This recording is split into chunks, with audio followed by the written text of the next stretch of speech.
సంక్షేమ పథకాలన్నీ మనం ప్రజల వద్దకి తీసుకెళ్ళాలి అనేది మనం ఆలోచించాలి. సో తప్పుగా ఏమైనా మాట్లాడింటే క్షమించండి. అలాగే ఇప్పుడు సిద్ధం అనే ప్రోగ్రామ్, అంటే అందరూ నేను సిద్ధం అంటే మన రాయచోటికి మన గౌరవ ఎమ్మెల్యే శ్రీకాంత్ రెడ్డి సార్ గారు చాలా అభివృద్ధి చేశారు. ఒక్కటంటే ఒక్కటని కాదు, చాలా 100 పడకల హాస్పిటల్ కానీ, శిల్పారామం కానీ, ప్లే గ్రౌండ్స్ కానీ, అలాగే రోడ్స్ కానీ ఇంకా చాలా వెల్ డెవలప్ చేశారు.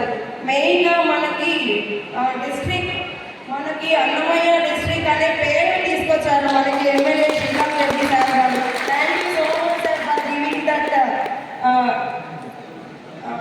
డిస్ట్రిక్ట్